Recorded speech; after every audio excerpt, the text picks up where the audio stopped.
Welcome to the Guiding Brands podcast with your host and chief guide, Karen Vick. This is a podcast for service-based small businesses who want to get a handle on their marketing so they can attract and gain new customers. Welcome to another episode of the Guiding Brands podcast. This is a podcast about marketing and branding. However, I had the opportunity to have an off-topic but essential conversation about a subject that affects us all as business owners. And I couldn't pass it up. In fact, we've been wanting to do this for months. But as they say, life was lifing. So as entrepreneurs, we wear many hats and often neglect our personal well-being. And as a result, we find ourselves stretched thin and often physically ill. Today's guest will share with us the importance of self-care, particularly to women. And men, you're not going to be left out of the conversation. This guest, she speaks to women, as you'll learn. It's my pleasure to welcome Dr. Maxine A. Roddock, aka Dr. Max, a licensed clinical psychologist with a passion for helping others navigate life's challenges. She has a wealth of experience and a strong focus on the mind-body connection. Dr. Roddock founded Comprehensive Psychological and Assessment Services, for short, CPAS, to support individuals, couples, and families dealing with mental health difficulties. As a speaker and lecturer, she shares her expertise on various mental health and wellness topics. And she's also deeply involved in community organizations dedicated to empowering women and supporting those in need. In her downtime, Dr. Roddock finds joy in spending time with her family, going on leisurely drives with her husband, and nurturing her love for gardening while talking to her plants. Her faith and love for Christ serve as a guiding light in all she does. And I'm thrilled to have Dr. Roddock on the Guiding Brands podcast with us today. So thank you for joining us, Dr. Max. So it's such a pleasure to have you here today. Thank you for inviting me and for your patience in us trying to get our busy schedules together, right? Because like you said before, life is just lifing. Yep. And oftentimes our best laid plans fall to the side when the unexpected shows up. So, but just thank you for your persistence in wanting to sort of get some sort of information from me. Yeah, and we actually got it in 2024, not 2025. So we made it. Better late than never. So Dr. Max, can you share a bit more about your journey to becoming a psychologist and self-care coach, especially for high-performing Christian women? I wanted to be a psychologist, but I kind of understood that I wanted to be in the self-care area without understanding the vernacular to add to that. And that happened for me at a very, very early age. I'm Jamaican. And one of the things that happened for me was kind of seeing the women there who were brilliant women. These women were amazing. They had skill sets, they had talent. What they didn't have was resources and support. My grandmother, who was also my hero, happened to have been one of those women. And I used to sit back and kind of look at these women and look at what life would do to them, right? So they would start out with these amazing dreams, and bit by bit, you would see the dreams scale back, and then you would almost see like a light go out in them. And then they began to project their dreams onto other people or deny them. And I just at that age said, I don't want that to be me. Like I knew I had big things in my heart. And so, I just remember going to my grandmother once and saying, Mama, does that not be me? And she said, I'm going to give you two things that if you can remember them, you are going to avoid that path. She said, number one, keep God first. Number two, get an education. Mm-hmm. So what I did, because everything that came out of her mouth was golden for me, I stuck with the Bible. And then I went asking everyone, what is the highest degree you can get? Because I'm going to make sure that is not my path. They said, get a doctorate. I got a doctorate. In the process of getting that, recognized that there are such discrepancies based on gender, culture, race, And that was, we as women often had the trifecta of that.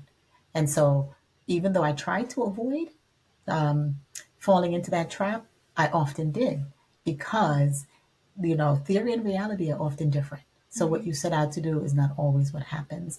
And so, just in the course of being a psychologist, I just focused on helping people to practice self care, especially women, because as women, we're the ones who tend to be more susceptible to neglecting our self care. Yeah, society tells us that we are by default the person that does everything.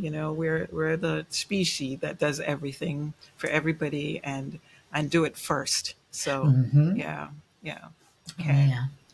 So how do you define self care, particularly as it relates to us, ambitious women who often want to put others' needs before ourselves? Balance. Balance. Balance. Yeah. Because when you go out of balance, that means you've begun to neglect some area in your life, and anything you neglect is going to suffer. What I have noticed is that for us as women, for a variety of reasons, it could be cultural, it could be again gender based, but we tend to be caretakers by nature. We will put other people first. And so we're so focused on them that we often become unbalanced in our lives. And in that imbalance, we start to suffer and we start to struggle, and we start to get lots of emotional reactions. And some of it we'll call, oh, it's just the way I'm just tired. I'm just, I've got too much on my plate, without recognizing that that really is just an indication of neglect. It's self neglect. So for me, self care is recognizing the importance of living a balanced life. I sigh because that word that word balance is a tough one Yeah. because you often find that you place so much emphasis. So okay, we may recognize that there is an imbalance and then decide to correct and overcorrect. So we either neglect our business and tend to take care of the other things in our lives, but most often our families. And then, you know, we end up where we don't want to be. So how do you even balance? It's just such a hard word, to even um, think about and actually attain. It's difficult to attain. How do you have any? And I know I have my questions laid out in front of me, and I'm probably jumping ahead, but how do you even recognize that there's an imbalance first? Because we often, as beings, whether we're female or male, we tend to just keep going. We reach this 1 mile post and we say, okay, we're just going to keep going. Or an obstacle comes along the way and we move it out the way or we go around it and we keep going and we think that we're doing right. But how do we recognize it before, it becomes a really, really big problem? Is there a trick to doing that? Well, the thing about it is to recognize that though you're going to strive for balance, it is not always going to be possible. The thing is not to remain unbalanced for extended periods of time. As we talked about earlier, sometimes life shows up and life keeps lifing, and you have to then recognize that you're in a crisis moment, but you can't let that crisis moment become life. You have to Mm. recognize when that there is a crisis, put whatever resources you need to be in place, and then at that point, you need to take some things off of your plate. So it's like as life gets heavier, you lean into more of your self care. Being self aware is one of the biggest factors that will help you to remain balanced. Mhm. When you kind of do some self check in, take a moment every once in a while and just check in with yourself and just say, did I have joy today? Was I laughing today? Was I happy today? Did I want to hang out with people today? When a phone call came in, did I feel resentment? Check those emotions. Begin that practice of checking in with yourself, because I promise you those emotions are telling you. When you see someone coming to you and you start rolling your eyes when normally you would have joy to see that person, that's a sign, right? So Mm. if you're sitting with the client and you find that you're feeling impatient, that's a sign. So again, just checking with those emotions. They're showing up for you. It's just taking some time out every once in a while and just say to yourself, did I really, really enjoy today? And if not, did I enjoy yesterday? And if not, then pay attention to see if you enjoy the day coming up. If you're Mm-hmm. beginning to see a lot of no show up, you're out of balance. Mm-hmm. Because the Interesting. thing about balance, right, is the imbalance is tied to abuse. An abuse, for me, is an abnormal use of a thing. So if your life is filled with an abnormal use of your time, your talents, right, you are going to then have those emotional reactions. So use those emotions, pay attention to them, lean into them, and pay attention to them, right? Honor them when they show up. Don't push through. You mentioned that earlier. We just keep pushing through. Don't. Mm-hmm. Don't do it. So, so it sounds like you're saying also that we are being abusive to ourselves. Yes. Yeah. Yes. Okay. Yes. Okay. Yes. Yes. Yeah. And the thing about it, Karen, is that you wouldn't the as women we would not do this to the things we love. We wouldn't Mm, starve our plants. We wouldn't not put gas in our car. We wouldn't abuse our children. We just tend to abuse ourselves. So it's not that we don't know. It's mm, that it's ourselves we choose to do it to. okay. Okay. What are some of the common challenges that you see, is facing when it comes to self care and I know we touched on that a little bit before, but in terms of challenges, are there specific things that we should be aware of, or just paying attention to? Your emotions. So They are it goes really back going to to that. tell So you. just that. Okay. Absolutely. That's the marker. That's going to tell Okay. you. If at the end of the day you do a scan and you cannot say, today I experienced joy, you already know, because Hmm. that's not a normal process. Not having some moments of joy in your day and that not being the norm, we tend to get used to struggling, but that's not normal. So we have to learn to remember and to remind ourselves, I am supposed to have joy. I may not have it all day, but when I scan my day, at the end of the day, I should have moments that make me say, tomorrow I want to go and do this again. If that's not happening for you, you're not in balance. Hmm. Okay.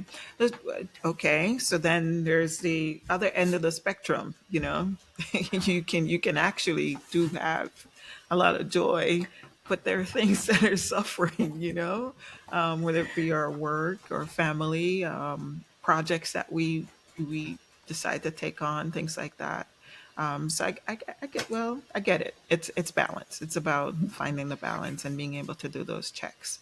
Yeah, Okay. because if you don't have the balance and you begin to neglect your finances, that's not self care, because Right. somewhere along the line you're going to have to make that up. Right. If you're having too much fun spending all your money, you won't have enough to pay the bills. Yeah, true. Okay, I got it. Got it. A great analogy there. So, Dr. Max, you are a Christian, and you say that this is the foundation for everything that you do. Yet, the world tells us that, self care is a secular term. It's not something that you would hear as it relates to Christian women. What do you say to that? How do you respond to that statement? I think that for someone to tell any of God's creation that the concept of rest and care is not built into creation needs to go back into Genesis. So when I hear, especially Christian women say, no, I'm not supposed to do that, I especially when I'm working with a client, I'll say, let's go back into that premise. And then let's go look at the way Jesus came and showed his walk. He's often found by himself resting. When the disciples came back and said, even the demons are subject to us, what did he say? Come away and rest with me. When Elijah ran, what did he first do? Elijah, go and rest. Rest is an integral part of creation. It's on the seventh day. So that's something that he has said. And when we actually, going back into Christian terminology, when you transgress God's rules, there are consequences to it. Not practicing self care, not resting is transgressing his rules. So that is why you have consequences in your mind and body. Okay, preach.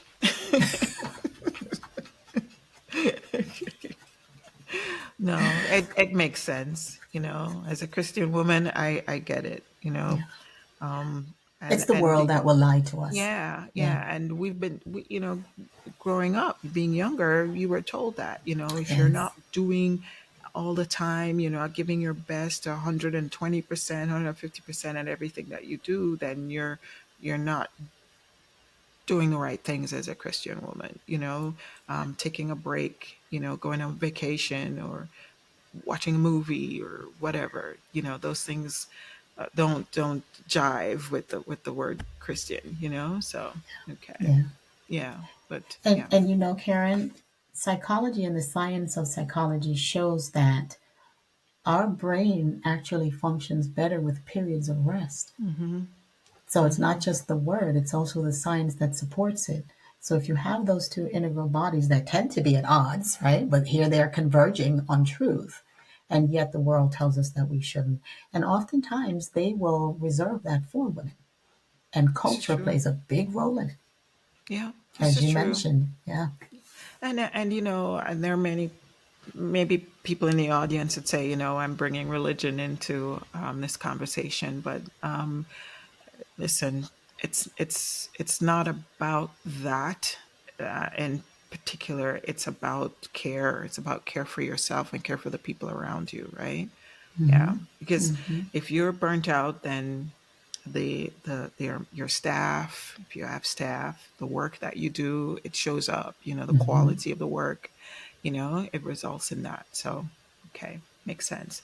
And listen, social media is a big part of the work of marketing yourself, and we get bombarded by those messages, and we ourselves are stressed from trying to keep up with all of that.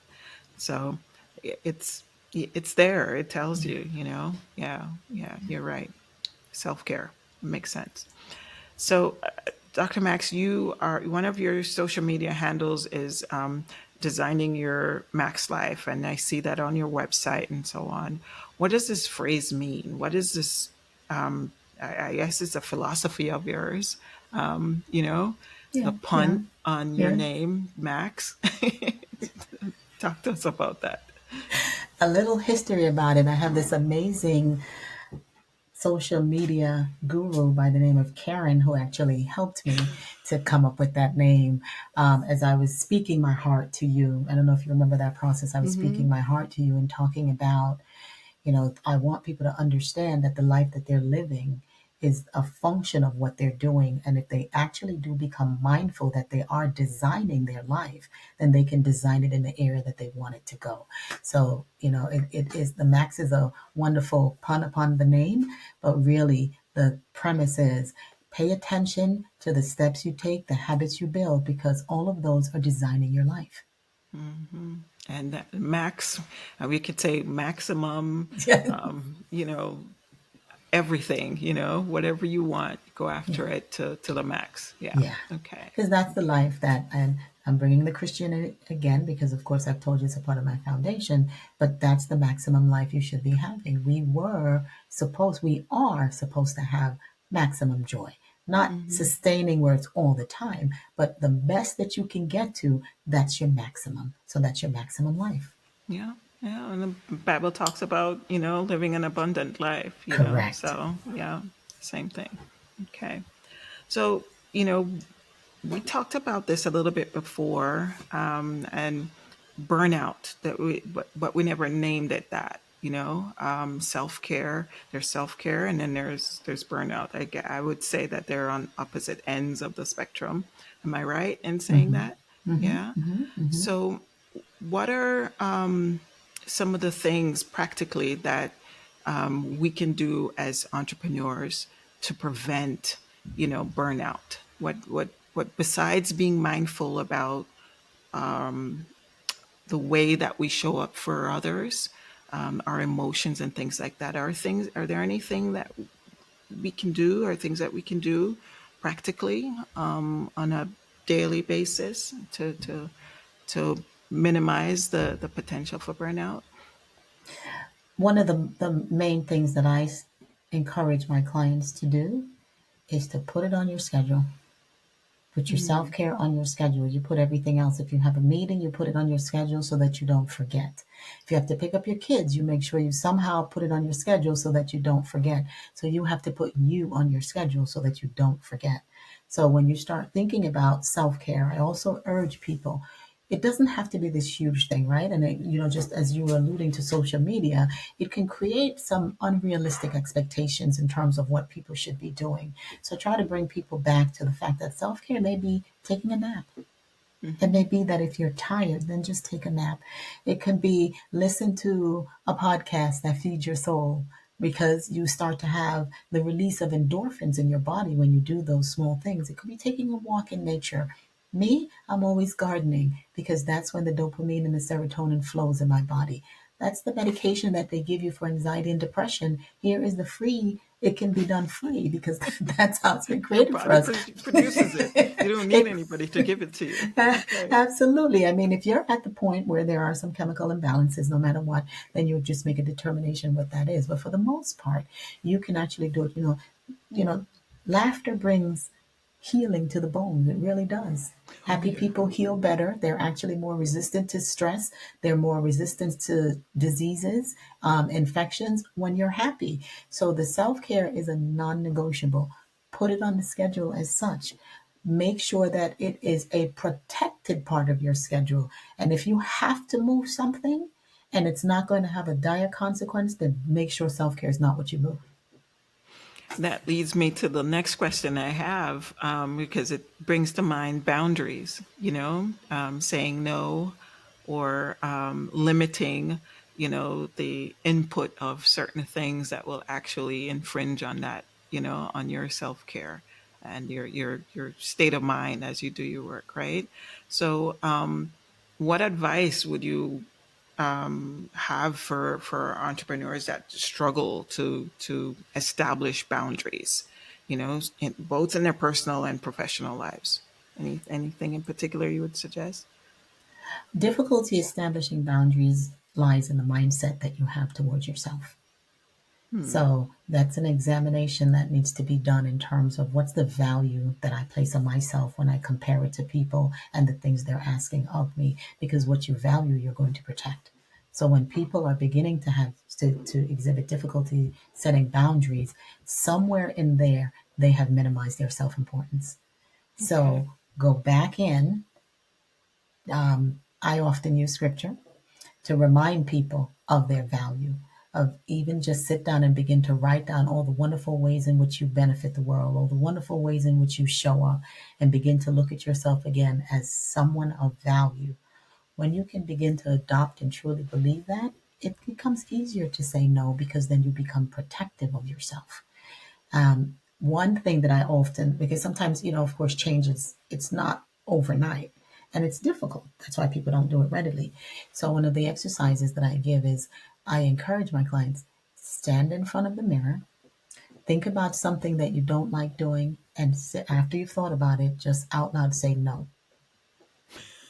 Don't Okay. add anything after it. Just stand right in the mirror. Stand in the discomfort that that can bring, right? Because Hmm. saying no can bring a sense of discomfort. Begin practicing in front of the mirror. If it's something that you've done before and you recognize that you should have said no, now you have a lesson. Take that lesson, run back through that exercise in front of the mirror, and simply say no and stand in the discomfort. If you practice that long enough, you will be able to gracefully say no and begin to prioritize your self care. Yes. Hmm. Hmm. Okay. I'm gonna have to try that. Maybe I'll do it like 10 times a day, Yeah. knowing me, but okay. Okay.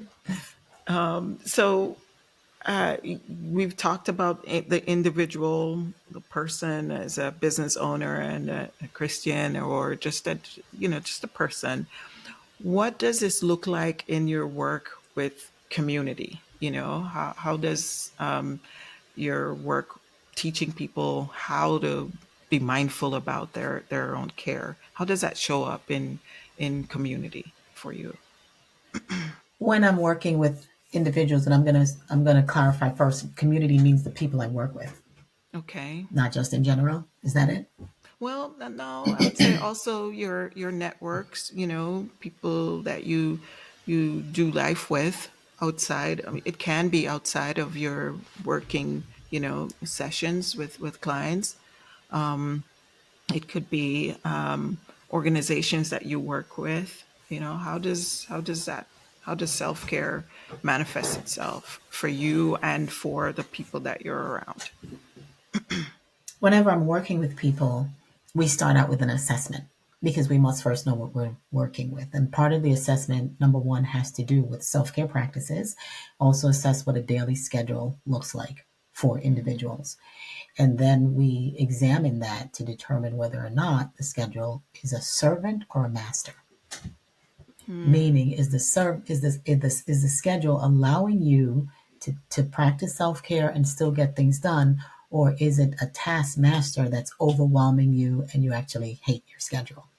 So we first establish that process, and then we go in and we individually begin to implement strategies that are easily implemented. Why? Because in the beginning, when you're going to change habit, it's important that you can get verification that you can do it. That makes you feel good. And then that makes you want to continue with it. So then we begin to start with small wins until they gradually go into some of the bigger, more challenging areas for people. mm, Um, some of the pushbacks tend to come back from individual or communities that will say, well, we can't afford to. My response always is you can't afford not to. not to. Yeah, Mm-hmm. because, and then we'll talk about the foundational analysis of that. We talk about how structures are built, and that if a foundation is built, is shaky, and you build a structure on it, it's going to fall anyway. So then we use that individual or community as a foundation, and then think, if you truly want to serve, then let's build a strong foundation so that you can do that. People tend to respond to that better because it's tangible, it's measurable, and it's sometimes, especially in an area, if they're uncomfortable, it takes away the discomfort because they still feel like they're doing these concrete steps to serve people. But then they Mm-hmm. recognize eventually that in the process of serving themselves, the pouring out really serves people better.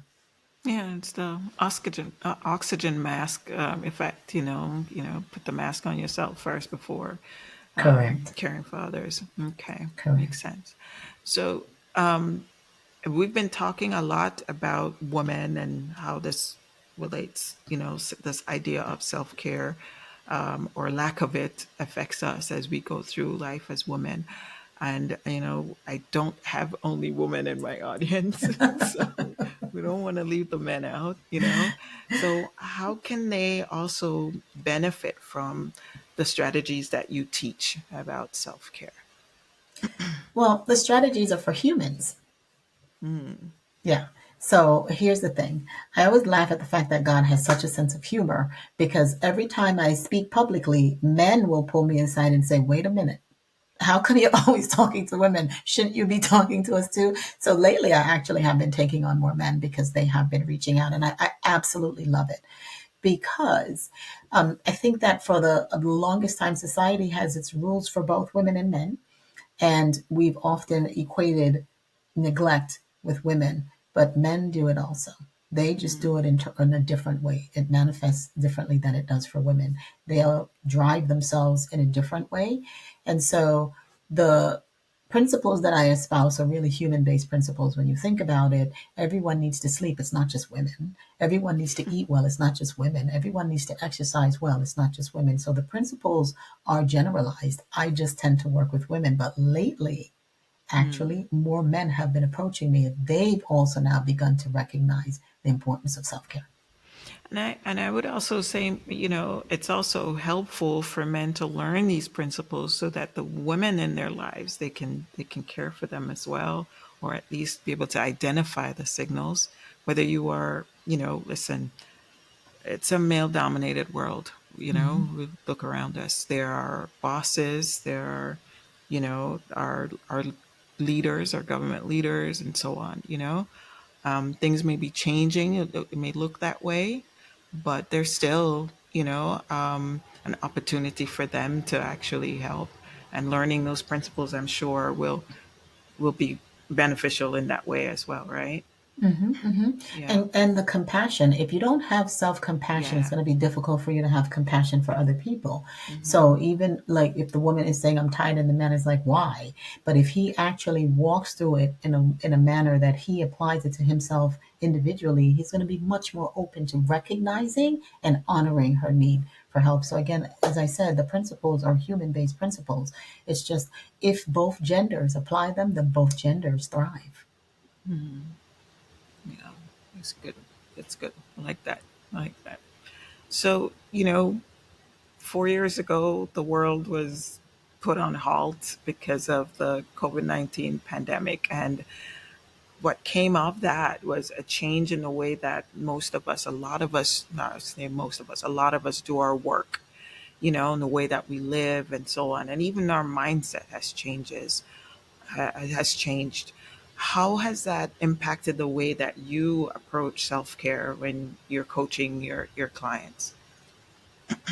There's the word balance again, yeah? Mm-hmm.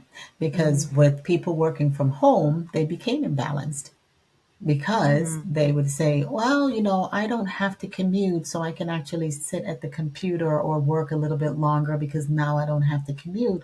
And then before they recognized it, the work scope actually crept over and created an imbalance in their personal lives. So even though theoretically people were thinking, I'm working from home, it's not so bad because I don't have to deal with the office politics, I don't have to deal with the commute, I don't have to deal with that. You don't go to work at 5 in the morning, but people were finding out that working from home at 5 in the morning, they would sit at their computer, right? If Mm-hmm. they woke up in the middle of the night when someone would be more amenable to meditating, the computer's right there. They'll say, well, let me just squeeze in an hour or two. And before they knew it, work became the dominant force in their home. And therein again lies the imbalance. So it's very important to remain focused on being balanced. So do you find that a lot of the people that you're working with are experiencing that? Are you seeing that in your work? In your work? Yeah. Yes, Okay. happened to me too. Yeah. Yeah, Yeah. happened to me too, right? That's why I have to keep those principles right in the front of me because it gets really easy. The press of the world is continuous. So if you're not mindful and always monitoring it, it can actually creep into your life and kind of take it over. So that's one of the reasons I said put it on the schedule.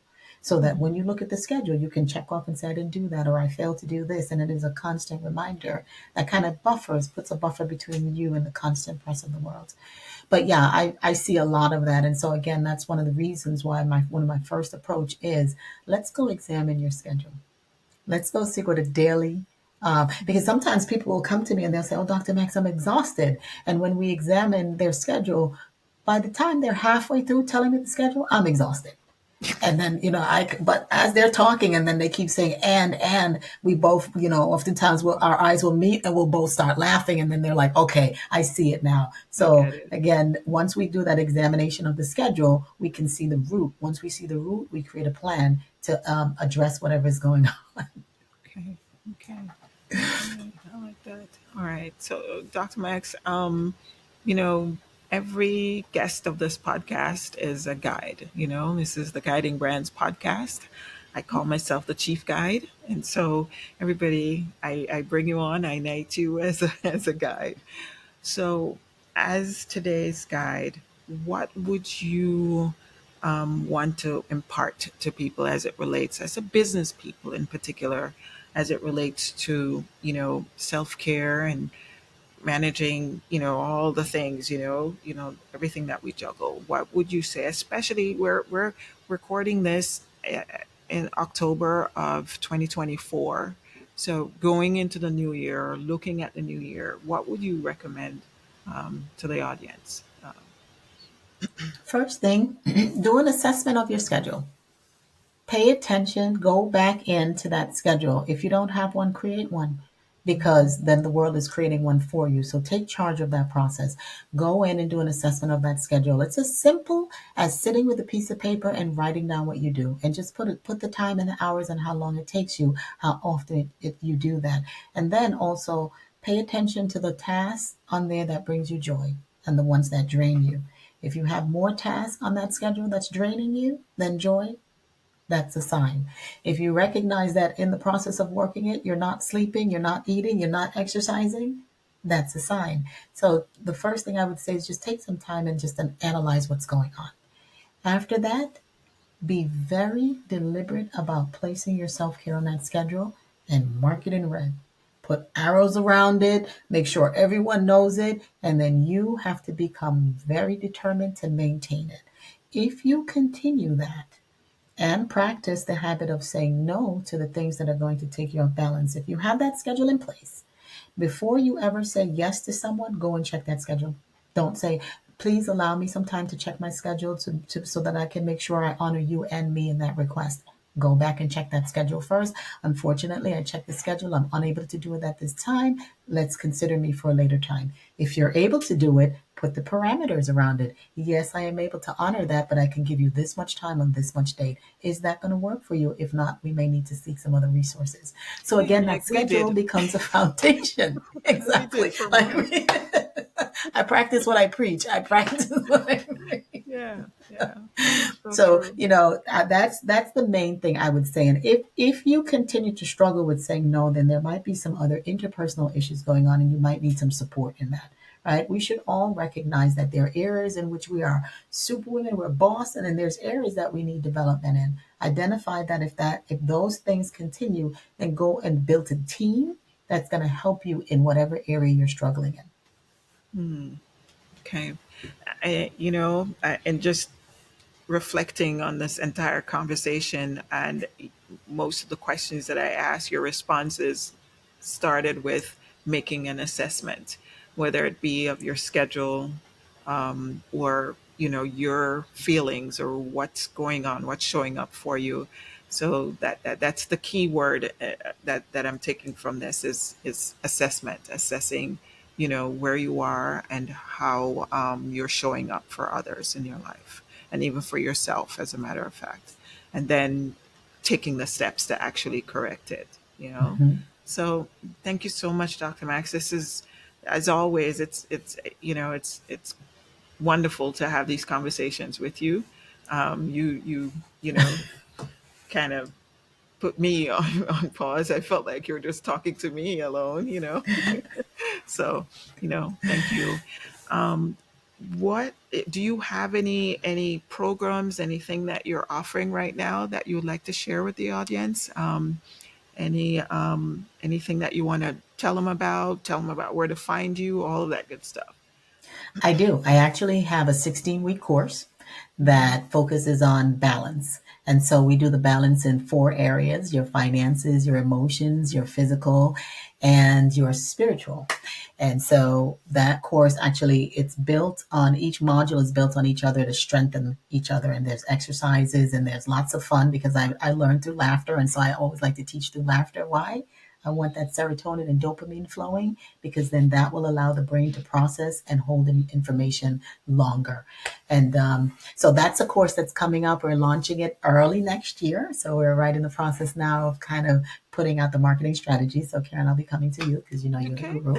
And if anyone wants to reach me, because again, sometimes theory and reality is different. You can start out one way, but then habit shows up, and habit is a brain thing, right? So people look at it in terms of the physical, but all habits happen because of a neurotransmitter. So the interconnection in the brain. And so there's things that I do as a coach and a psychologist that helps people. So if anyone does want to reach me, they can reach me at my email, which is very complicated because I'm a complicated woman. It's www.drmaxineroddock at drroddock.com. Or you can find me on Instagram at Design Your Max Life. If you reach Okay. out to me, I promise I'll respond to you. Okay. And Dr. Max puts out a lot of really good tips and resources for everybody, not just women, but and on her Instagram profile. So be sure to check that out. And I'll have all that information in the show notes. Dr. Max, thank you again. This has been a pleasure, and I'm glad that we finally got to do this. Me you know, too, Karen. Now yeah. I can go back to my ever present schedule and mark my to do list. Yes, that we checked it off. All right. Thanks again, Doc. Okay. You're welcome. That's all for this episode of the Guiding Brands podcast. I look forward to sharing with you again next week. So please don't forget to subscribe to the podcast and leave a review. Thank you, and bye for now.